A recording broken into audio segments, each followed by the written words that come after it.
dia, boa tarde, boa noite. Mais uma vez aqui a gente está com o Capital Político no ar dessa vez. E dessa vez nós vamos discutir um tema muito importante, que, na minha opinião, a gente está discutindo uma questão sobre orçamento da União.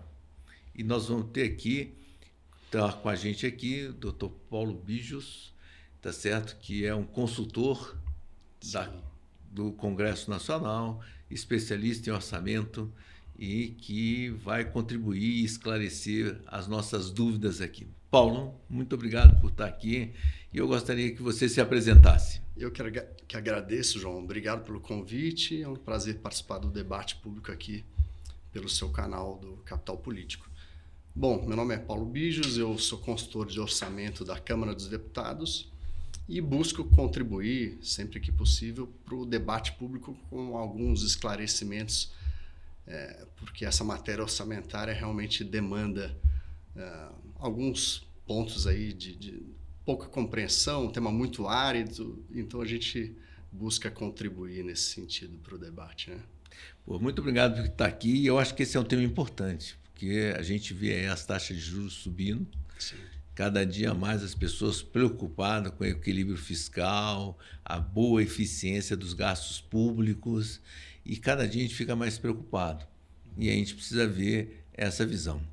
Você que está nesse trabalho de assessoria junto ao Congresso, vou te fazer uma provocação. Como é que você está vendo o orçamento e como é que você vê o papel do Congresso na elaboração e no debate do orçamento público? Perfeito. Vou começar pela última, que considero a mais importante, né? O papel do Congresso Nacional ele é historicamente fundamental no âmbito dessa matéria orçamentária. A gênese do processo orçamentário se identifica muito com o nascimento do próprio Poder Legislativo, que é o órgão que deve autorizar a realização de gastos. Então, desde o início, o Congresso Nacional é um ator-chave nesse processo, né? Não há a despesa pública que possa ser executada sem a autorização desse poder e todas as decisões fundamentais de para onde caminha o gasto público, a receita pública, tudo isso passa pelo Congresso, né? Agora, a situação conjuntural do presente momento histórico é muito delicada. Nós temos desafios enormes para equilibrar o orçamento e para torná-lo mais efetivo e sustentável no médio e longo prazos. Então, hoje, dá um exemplo aqui de desafio bastante significativo que nós temos para enfrentar já no curto prazo e médio prazo, próximo governo, e é uma questão de Estado, né? Sempre busco enfatizar isso para separarmos a questão de governos de desafios do Estado brasileiro, que é a questão do espaço discricionário. Todos que forem eleitos têm um direito de exercer o seu governo com algum espaço discricionário que permita a realização de despesas públicas, de investimentos públicos, de manutenção da máquina pública e assim por diante. Mas hoje o cenário atual indica um processo acelerado de achatamento dessas despesas. Já foi um pouco pior no passado recente, quando nós tínhamos um imbróglio dos precatórios para ser equacionado. Agora ganhamos um fôlego adicional, desde que isso se resolveu, mas o desafio, embora ele tenha sido postergado, continua sendo o mesmo, né?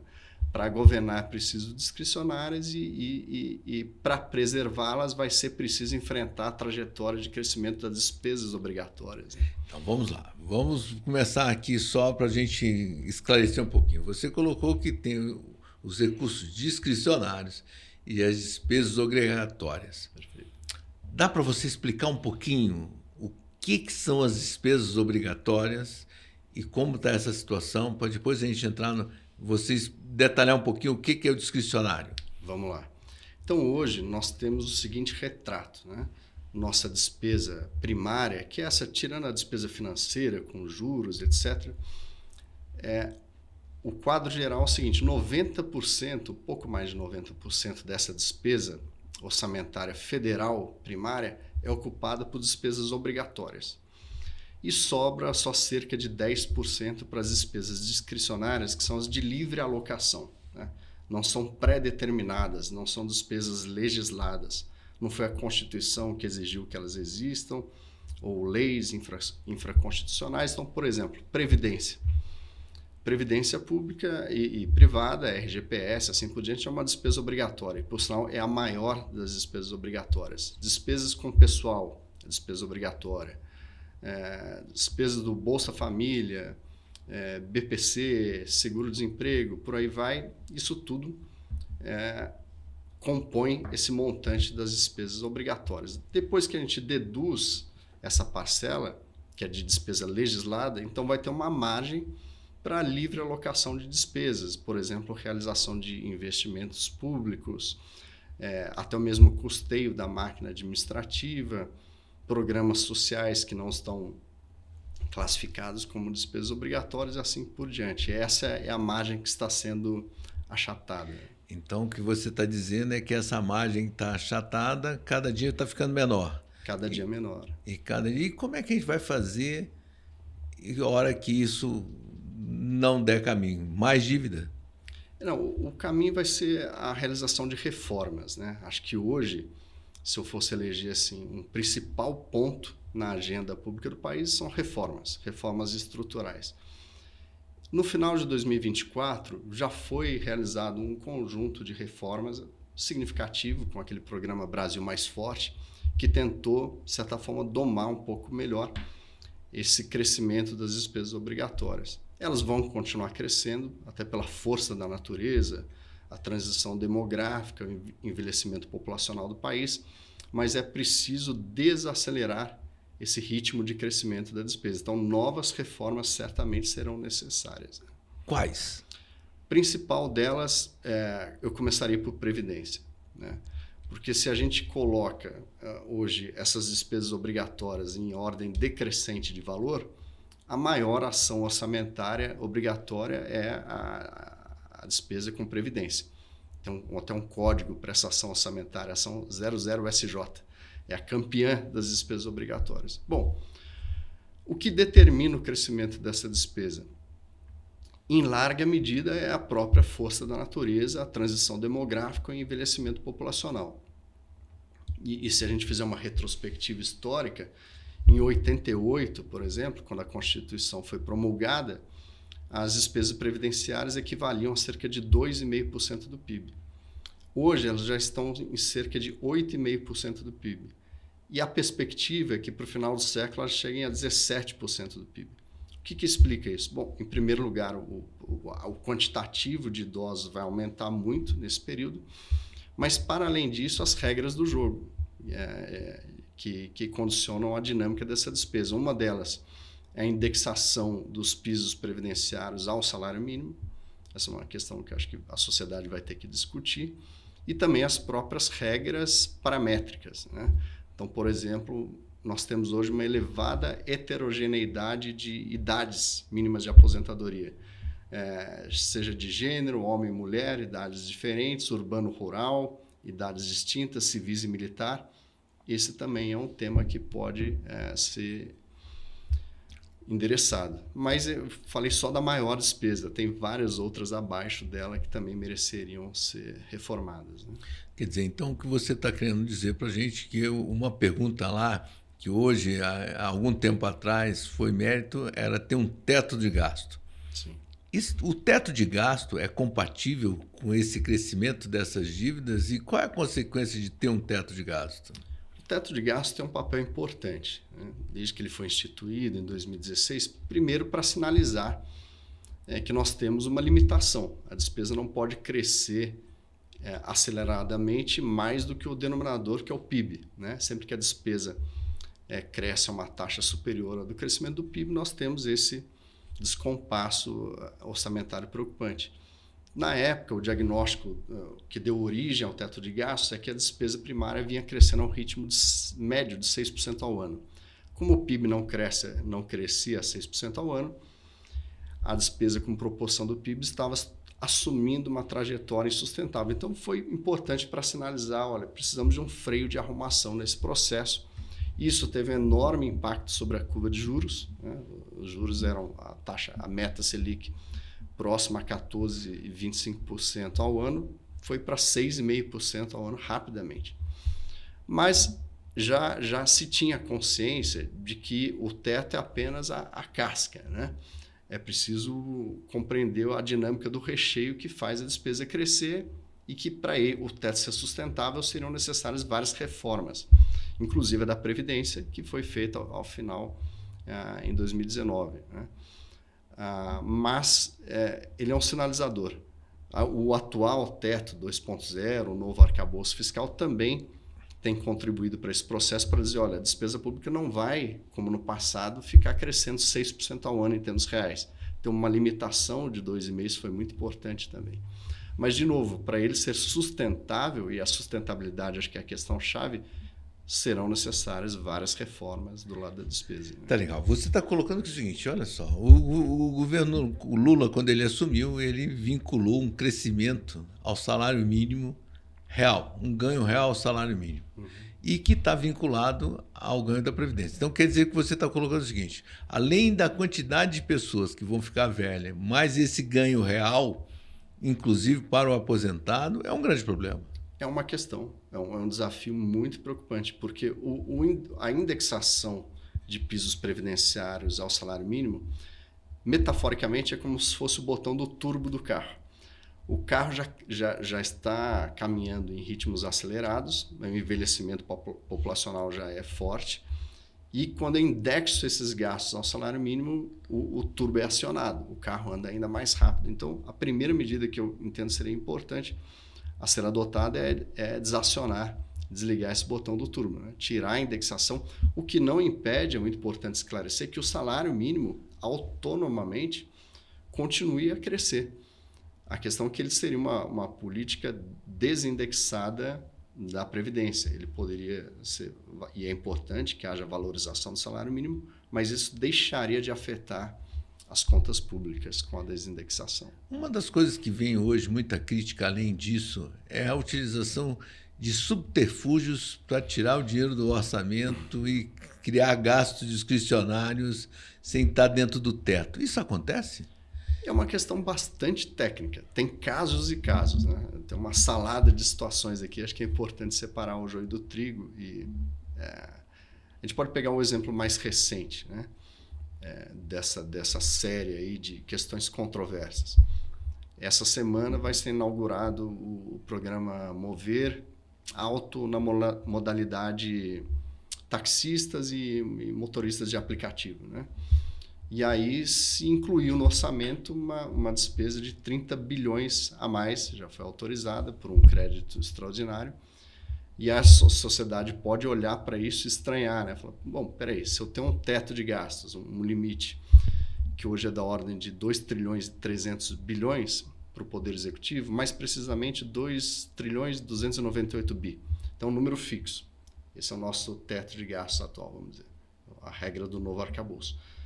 E a gente diz que esse teto já está todo ocupado e que não cabe mais um centavo, a não ser que outra despesa ceda lugar a gastos novos. E, de repente, surgem 30 bilhões a mais, ninguém entende, né? Mas é uma questão técnica. Essa despesa adicional ela é financeira e o limite de gastos é só para despesas primárias, né? Então, tentar concretizar um pouco mais o que eu estou dizendo. É uma ação orçamentária que foi incluída para a União repassar recursos ao BNDES. Então, embora saia um dinheiro do caixa da União, contabilmente é um fato permutativo, né? Surge em contrapartida um direito, um haver da União junto ao BNDES, então isso não traz impacto fiscal primário, né? Depois o BNDES vai fazer os empréstimos para que os motoristas adquiram veículos novos, assim por diante. Mas é uma política pública não primária. Legal, mas quer dizer, esse dinheiro para financiar é emissão de dívida? Nesse caso em particular não foi. O governo se utilizou do superávit financeiro, né, que um recurso que foi desvinculado para essa política pública.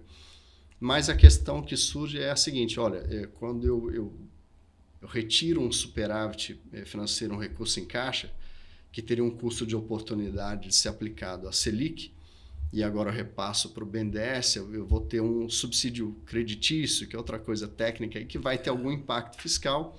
O importante é que haja transparência nesse processo para que fique tudo muito claro. Olha só, você está colocando uma coisa importante. Olha só, tinha um superávit de receita, quer dizer, teve pagamos mais imposto e sobrou, que estava fora dentro do arcabouço. Recurso ocioso, cara. Estava um recurso ocioso. Olha só, se a gente tem uma Selic alta, nós estamos em endividamento, não seria, na sua opinião pessoal, interessante pagar a dívida para diminuir a taxa de juros? Assim, do ponto de vista técnico, preferencialmente, o melhor destino seria o abatimento de dívida. Por sinal, aproveitar aqui para dizer, o CDPP, o Centro de Debate de Políticas Públicas, publicou recentemente um conjunto muito substancioso de propostas de reformas fiscais e de melhoria da produtividade e de aperfeiçoamento de programas sociais.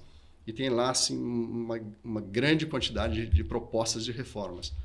Numa delas, no primeiro volume de reformas fiscais, inclusive tem uma proposta de melhor gestão desse superávit financeiro, para desvinculá-lo num contexto de melhor gestão da dívida pública, né? Para abater dívida.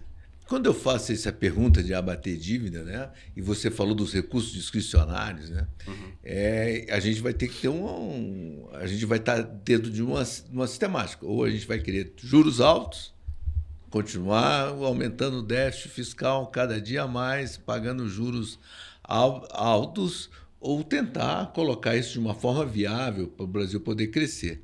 E aí nós vamos ter que tomar medidas duras. Sim.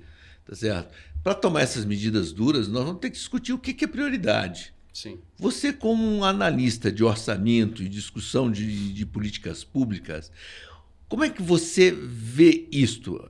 Como é que você vê esse debate? O Brasil está preparado? O parlamentar está preparado para isso? O próprio executivo está preparado para isso? E como é que você acha que isso deve dar prosseguimento?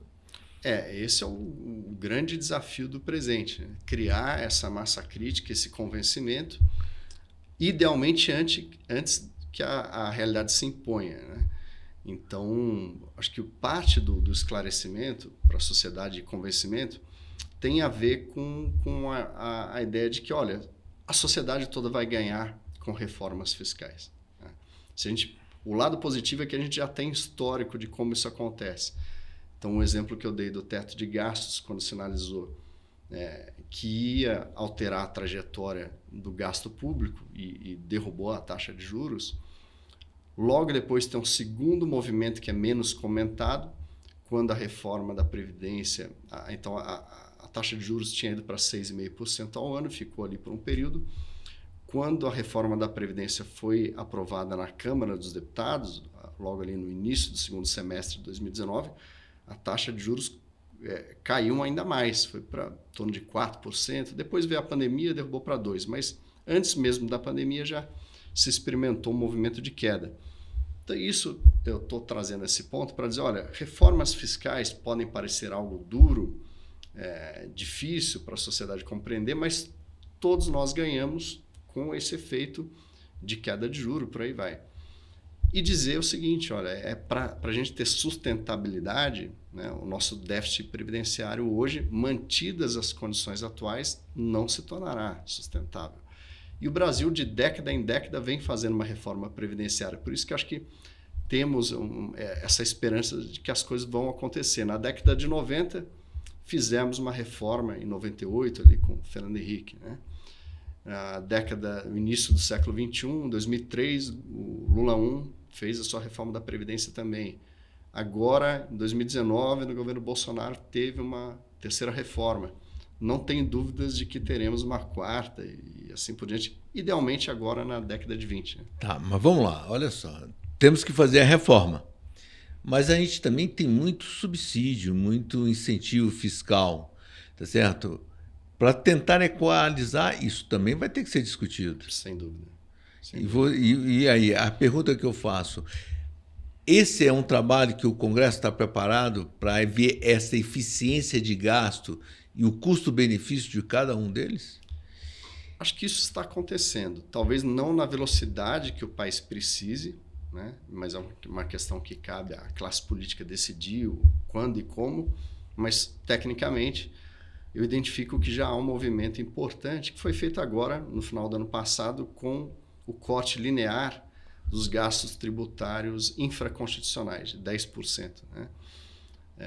Essa foi uma primeira medida, acho que precisaremos de mais do que isso, talvez enfrentar os subsídios constitucionais, ou aumentar a dosagem desse corte linear infraconstitucional. Idealmente, os seletivos são melhores conceitualmente do que os lineares. E existem outros movimentos também no parlamento que me trazem algum otimismo. Eu posso citar aqui um caso concreto, recente. Em 2024, em novembro de 2024, 3 deputados, né, o deputado Júlio Lopes, o Kim Kataguiri e o Pedro Paulo,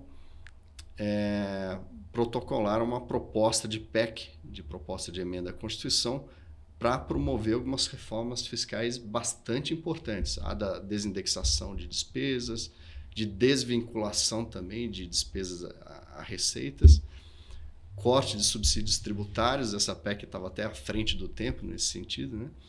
E contenção dos supersalários. Foi um conjunto bastante substancioso. Acho que hoje ela já conta com cerca de 90 assinaturas.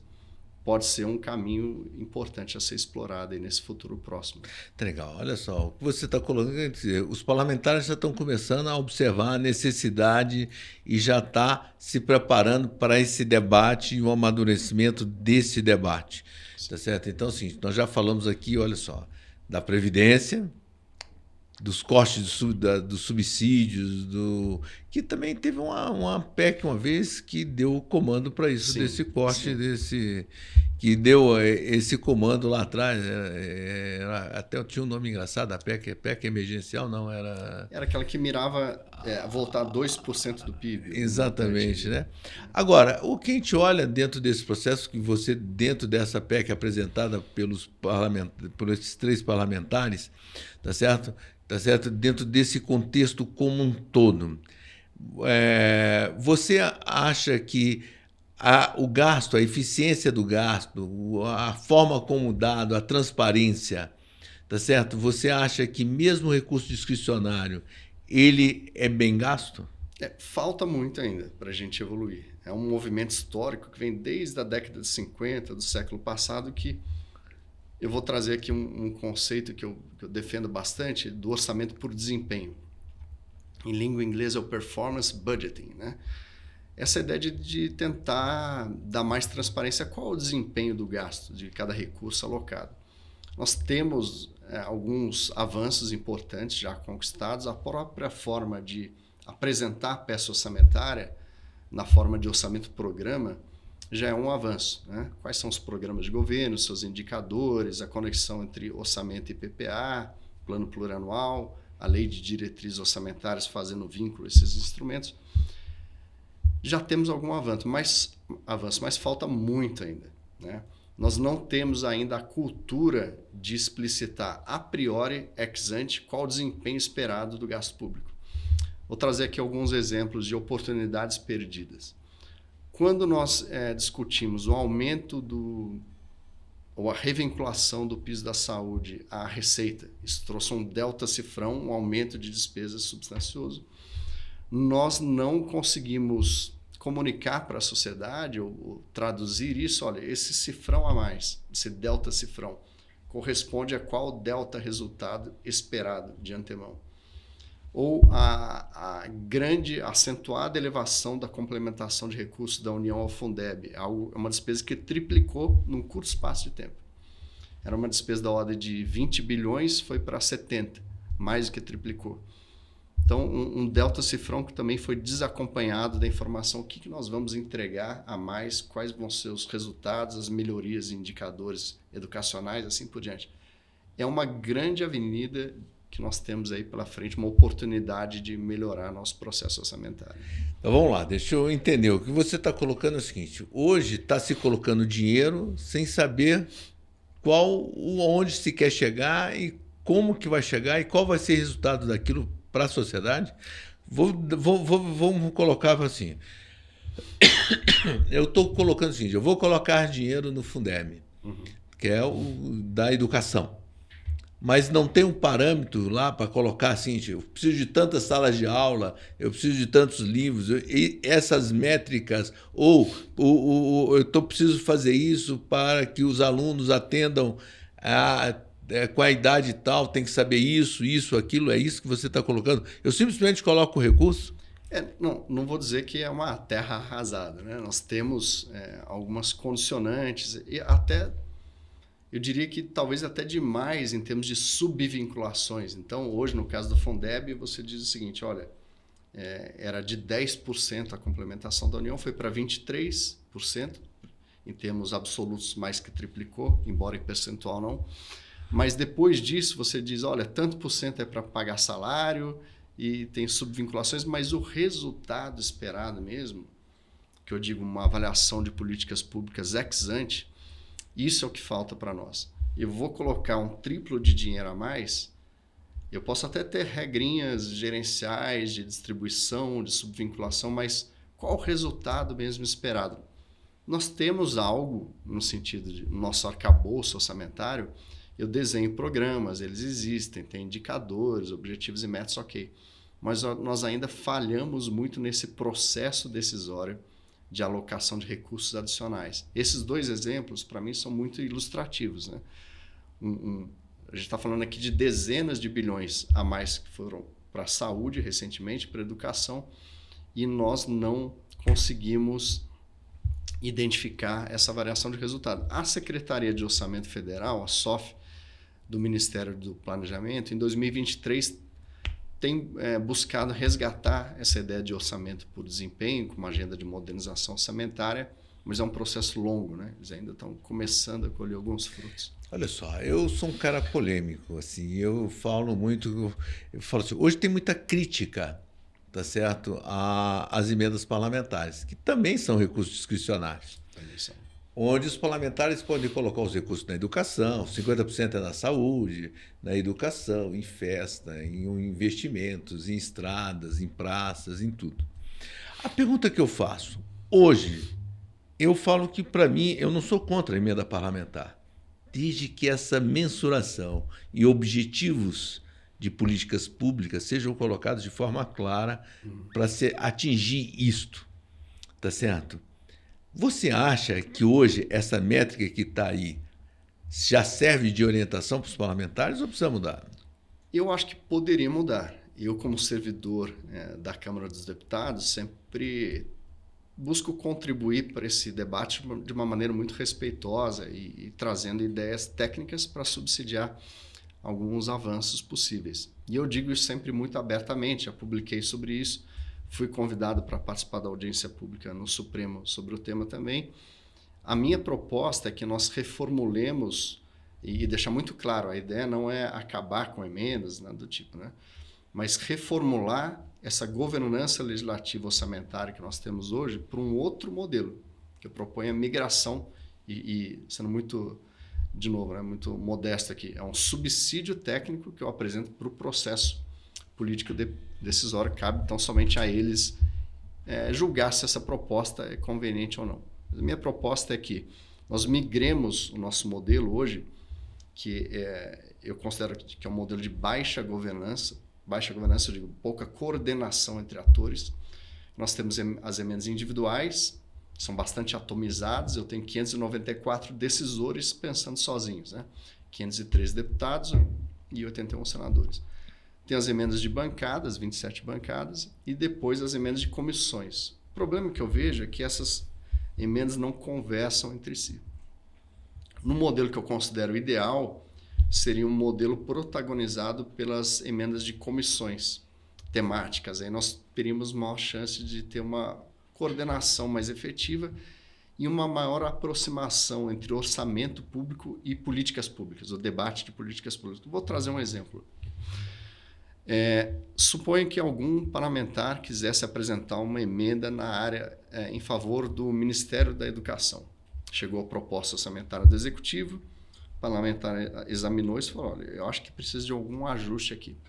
Essa proposta, no lugar de ser uma simples emenda individual, que é apresentada diretamente perante a CMO, Comissão Mista de Orçamentos, ela seria apresentada em primeiro lugar perante a Comissão de Educação da Câmara dos Deputados ou do Senado, se for um senador.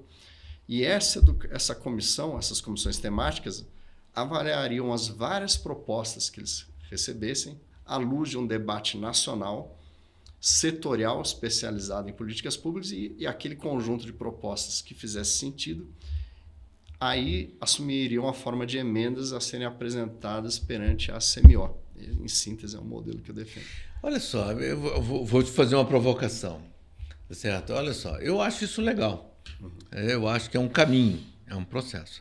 Mas eu acho que falta uma coisa antes, tá certo? Eu acho que as políticas públicas têm que ter definição clara de onde elas devem chegar, onde eu quero chegar, onde o Brasil precisa chegar.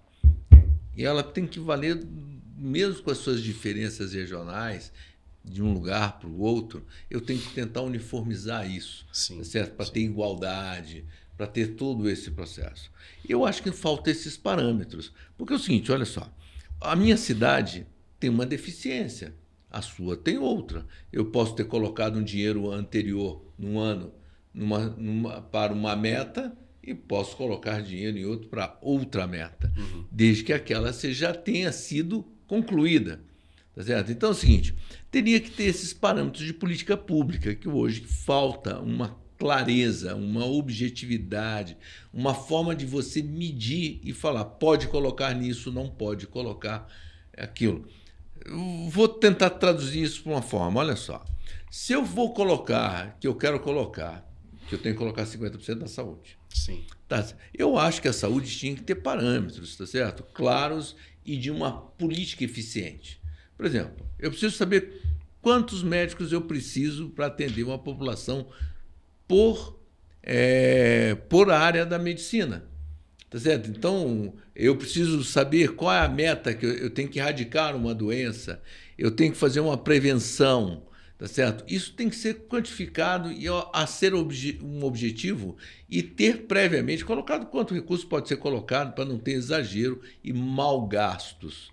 Tá certo? Eu acho que esse é um debate que a gente precisa fazer políticas de médio e longo prazo, como também pode ser de curto prazo. Tá certo? Eu, como cidadão, acho que estou dentro do Congresso, acho que eu não consigo enxergar isso hoje. Eu acho que está pouco divulgado até para o parlamentar alocar o recurso.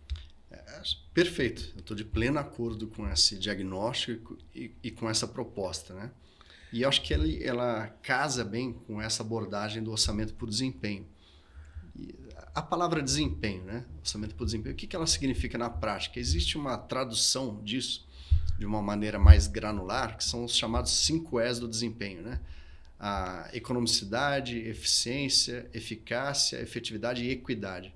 Acho que você lançou luz sobre essa dimensão da equidade do gasto público. No exemplo, eu tenho um município A ou B, e quais são as reais necessidades? Para isso, nós precisamos de indicadores de desempenho. Não poderia concordar mais com isso. Quando eu digo que nós temos ainda muito que avançar, temos que enfrentar essa questão de ter indicadores objetivos, estarmos municiados para isso, para poder alocar recursos com melhor qualidade, né? Então, essa é parte do desafio, ter indicadores melhores e ter mais avaliação de políticas públicas para guiar esse processo alocativo também. É um tema riquíssimo e que deve valer, e aqui fazendo justiça, trazendo uma leitura equilibrada da situação atual, já que a gente falou de emendas, que deve valer tanto para o Legislativo como para o Executivo. Como para o Judiciário. Os dois. Para o Judiciário, olha, a gente tem que ter um critério, uma linguagem comum para saber alocar recursos. A decisão é sempre política, ok, mas é importante estar tecnicamente subsidiado por esses indicadores, né? Tá legal. Hoje, existe esse projeto apresentado pelos 3 parlamentares, no qual você colaborou, traz alguma forma de orientação para que esse debate seja feito? Nesta PEC em particular, não, né? Mas tem outros projetos relevantes que buscam caminhar nessa direção. Eu citaria o PLP, Projeto de Lei Complementar 22 ou 25 de 2022, agora tem que lembrar o número, mas foi um projeto do Gabinete Compartilhado, do senador Alessandro Vieira e os deputados Tabata Amaral e o Felipe Rigoni, né? Que é um projeto que visa substituir a Lei 4.320, que é lá de 64, que até hoje é a nossa lei que rege o processo orçamentário. Nessa proposta mais atual desse projeto de lei complementar, ele está bastante permeado por essa abordagem do orçamento por desempenho, esses 5 E's do desempenho. Acho que ali é um caminho interessante para ser explorado. Tá. Junto com o desempenho, eu acho que a impositividade, a obrigatoriedade de gastar o dinheiro para atingir essas metas é uma forma interessante de fazer esse debate. Como é que você avalia o orçamento impositivo? Que hoje se premia quem não gasta. E temos que premiar quem gasta, quem atinge essas metas. Como é que você vê isso? A gente teve um movimento recente na emenda constitucional 100, ali em 2019, que foi uma novidade. Nós agregamos o parágrafo 10 ao artigo 165 da Constituição para instituir o dever de execução das despesas discricionárias, as finalísticas, né? Então, eu diria que desde aquele momento, o orçamento como um todo, de certa forma, se tornou impositivo, muito embora, acho que com razão, ele esteja condicionado às regras fiscais, né? Se eu precisar bloquear ou contingenciar, isso não pode atropelar, a impositividade não pode atropelar as regras fiscais, né? Todos temos que viver dentro de uma limitação. Então, observadas as regras fiscais, a ideia da impositividade, acho que ela é positiva, porque ela diz o seguinte: olha, o que foi autorizado é uma despesa programada, para que se alcance aqueles fins. O gestor, se não tiver condições de executar a despesa, ele deve justificar por que não foi possível levar a termo toda aquela dotação, toda aquela programação, e é mais ou menos o modelo que foi se delineando mais recentemente. Porque o que eu acho é o seguinte, olha só, eu acho que tudo tem que ter responsabilidade. Hoje eu vejo uma crítica, né? Essas semanas, pautas bombas daqui, pautas bombas de lá, e um acusando o outro falta de responsabilidade. Você vê hoje alguma forma de você buscar, de implementar um nível de responsabilidade? Olha só, eu vou fazer pergunta de duas formas. De trazer responsabilidade e penalidades para o Congresso na possibilidade de criar pautas bombas. E como, quando você fala das regras fiscais, é o seguinte: não entrou dinheiro, a arrecadação foi menor do que estava prevista. E eu não posso gastar, senão eu vou criar um endividamento, perfeito? Tá legal. Dentro dessas coisas, tem como criar, além do crime da lei de responsabilidade fiscal, você acha que ela não é muito branda, falta mais responsabilidade e penas maiores para o não cumprimento disso e até das pautas bombas para o Congresso?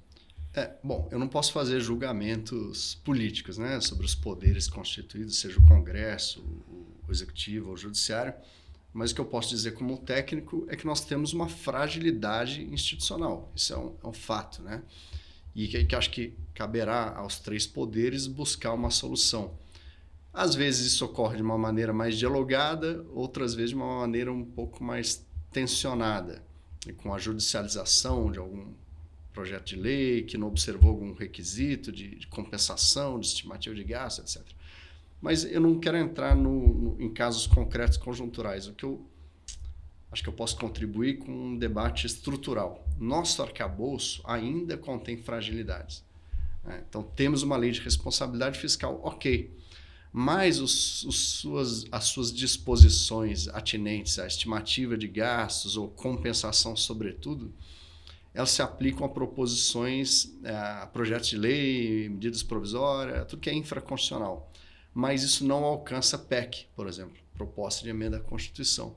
Nós temos até uma espécie de jurisprudência técnica. Olha, em se tratando de PEC, não se pode exigir a compensação, porque tem no artigo 113 do ADCT aquela exigência de que haja estimativa do impacto para despesas obrigatórias ou renúncias de receitas tributárias, mas a compensação não é necessariamente mandatória. Como resolver isso? Nós caímos naquela questão de autocontenção dos poderes, né? Mas é um desafio para o país, institucionalmente, ter a ideia do equilíbrio orçamentário, não dependente de isso aqui se aplica ou não se aplica por exigência da LRF, mas como um conceito de república, né? Precisamos avançar nesse sentido. E você já existe alguma proposta para isso ou é uma coisa que as pessoas não se olham ainda uma forma de buscar essa forma de atualizar esse marco legal? É um desafio em aberto ainda, né? Nós vemos, de tempos em tempos, alguns avanços. Então, eu vou aprovar uma emenda constitucional para fechar uma lacuna aqui, um avanço ali, mas ainda não conquistamos essa solidez, né, essa fortaleza institucional de dizer o seguinte: não, o equilíbrio é um pressuposto que tem que ser observado por conceito. Porque quando a gente entra no desafio da autocontenção, acho que a saída tem que ser por aí, né? Esse é um conceito da República compartilhado pelos 3 poderes e acho que ali nós conseguiríamos fazer valer a ideia de equilíbrio orçamentário intertemporal, nada muito rígido também de curto prazo, né? Temos necessidades histórico-conjunturais de políticas anticíclicas, é natural, mas a ideia de equilíbrio intertemporal das contas públicas, eu acho que isso tem que ser conquistado ainda. Tá, vamos lá. Ao longo do nosso debate aqui, nós vamos trabalhando de alguma forma. A gente já falou que nós temos um problema, nós estamos próximo ao cair do buraco e a gente vai ter uma questão que as contas já não vão fechar em breve, porque cada dia mais as despesas obrigatórias estão crescendo mais do que a arrecadação cresce. Quer dizer, ou aumenta imposto, ou corta, ou faz reformas. Essa é uma coisa. A principal delas, você já falou, que é da Previdência, a questão das subvenções, dos subsídios, dos programas sociais, serem melhores gastos de uma prioridade. Já falamos aqui sobre a possibilidade de melhorar a qualidade dos gastos, ter metas, tá certo? Medir elas, ver a possibilidade até mesmo de ser um orçamento impositivo dentro desse conceito todo. Já falamos que precisamos melhorar as regras para poder criar despesas ou não e medir esses impactos para ter maior transparência e eficiência dos gastos. Mas também tem algumas pessoas propondo algumas coisas diferentes. Eu gostaria de saber a sua avaliação. A primeira delas, hoje, as pessoas acham que falam que a carga tributária hoje está em 34,5% do PIB. Certo? A gente vê movimentos no mundo aí, dos Estados Unidos, reduzindo a taxa de juros, querendo reduzir esta questão de 27%, passar para 22% do PIB. Tem outros países também buscando essa... Você vê que hoje existe uma possibilidade de a gente fazer esse debate e tentar criar, por obrigação, uma redução da carga tributária? Ou você, em função desse crescimento, dessa situação fiscal que nós temos hoje entre despesas obrigatórias, existe alguma possibilidade de fazer isso? Acho que hoje, no curto prazo, não, né? O nosso grande desafio do presente é controlar a trajetória do endividamento público, né? Se a gente pega desde o início do século XXI, a série histórica da dívida bruta do governo geral, pela metodologia antiga que o Banco Central adotava, que é a mesma do FMI, né?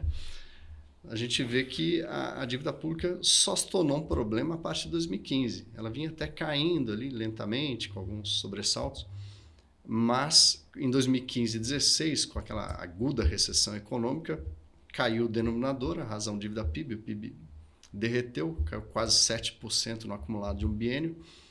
A dívida pública saltou, voltou a se estabilizar, na pandemia teve um novo pico, voltou e agora tem assumido uma trajetória altista que requer cautela, né? Para nível de país emergente, a nossa dívida pública já é alta e crescente. É preciso, no mínimo, estabilizá-la. Para estabilizá-la, vai ser necessário produzir um superávit primário. Tem várias estimativas, né, de vários analistas, mas é no mínimo de 1,5% do PIB. Eu, pessoalmente, acredito que 2%, outros vão falar em 2,5%, 3%.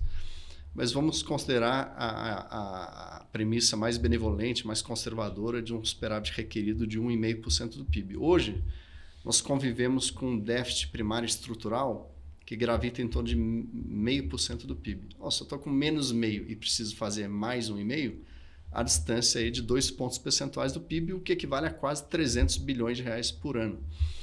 Se eu tenho um desafio na mesa de encontrar esses 300 bilhões, eu vou ter que, idealmente, trabalhar nas duas colunas, na receita e na despesa. Neste momento, se eu reduzisse receita, eu ia aumentar ainda mais esse déficit fiscal, que eu preciso mitigá-lo, reduzi-lo, ainda que paulatinamente. Então, a ideia, no mínimo, acho que é preservar a carga tributária, controlar a trajetória de crescimento dos gastos obrigatórios até buscar uma situação de equilíbrio que permita criar um círculo virtuoso, derrubar a taxa de juros e estabilizar a economia. Num novo cenário como esse, conquistando o controle da dinâmica da despesa, aí acho que se abriria espaço para rediscutir a carga tributária, que sim é alta.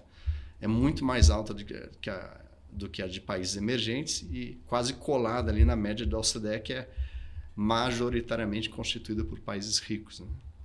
Quer dizer, você está desenhando um cenário bem trágico. Ou a gente começa a discutir isso rapidamente ou a gente vai ter consequências graves. O ideal é endereçarmos a desafio fiscal quanto antes. Né? Eu vinha defendendo assim, que o ideal é a cada PLDO, Projeto de Lei de Diretrizes Orçamentárias, 15 de abril para mim é uma ótima data para sinalizar uma pivotagem na trajetória da despesa, né? Que é ali que você apresenta o plano de voo para um quadriênio. Então, por exemplo, quem for assumir o novo governo, caso seja um governo reeleito ou um outro, tem que apresentar no 15 de abril de 2027 o seu plano de voo para o quadriênio seguinte. E ali é uma oportunidade de se dizer, olha, a mudança de trajetória é nesta magnitude, qual a estratégia. Ali é um momento importante, não vejo como postergar muito mais para além disso. E você acha que o Brasil está preparado para esse debate? Que o Congresso está preparado e que esse vai ser um debate das eleições ou do próximo Congresso vai iniciar com esse debate? De uma importância que nós temos? É muito difícil estimar essa questão do timing, né? Existem até diagnósticos que dizem o seguinte, não, os governos podem adotar estratégia de sobrevivência, do tipo, qual o ajuste mínimo que eu tenho que fazer para chegar até o final do meu mandato, com algum grau de discricionária. Só que o problema disso é que você acaba recebendo uma sanção, não estou falando de sanção legal, a sanção de mercado, com juros muito altos, e isso acaba não se revelando sustentável ao longo do tempo. Então, uma mudança mais robusta de trajetória, se vem agora no debate eleitoral em 2027, um pouco depois, é muito difícil de estimar. O que eu posso dizer é que o material técnico todo já está disponível. Né? Vou voltar aqui a citar o caso do material do CDPP. Tem aqui o caminho do desenvolvimento. Agora, em que momento a classe política entenderá que é oportuno receber esse material, ou na medida em que julgar pertinente, só cabe aos parlamentares ou aos governantes eleitos dizer. O que eu cito como alvissareiro foi esse exemplo, né, dos deputados Júlio Lopes, o Kim Kataguiri e Pedro Paulo, que já apresentaram uma PEC que contribuiria enormemente para o equacionamento desses desafios todos. Cara, muito obrigado. Me deixou de cabelo em pé com o futuro desse processo. Mas eu acho que cabe a gente provocar esse debate. Eu acho que essa PEC é um exemplo e as outras reformas vamos ter que cobrar para ela acontecer. Eu acho que isso faz parte da sociedade, exato, de conversar com os parlamentares e cobrar dos parlamentares uma postura sobre isso. Perfeito. E é bom saber que já tem uma PEC posta, colocada aí para se iniciar esse debate e ganhar maturidade a nível de Brasil. Paulo, muito obrigado pela sua presença. Voltaremos a discutir temas mais específicos. Garanto que, a hora que esse projeto for protocolado, voltamos aqui para discutir o detalhe dele, para você iniciar e dar o arranjo para a gente fazer o debate aqui nesse espaço. Será um prazer, João. Eu que agradeço. Muito obrigado pela sua presença e vamos fazer disso uma rotina. Muito obrigado pela sua presença. Obrigado. Um abraço. Um abraço. Valeu.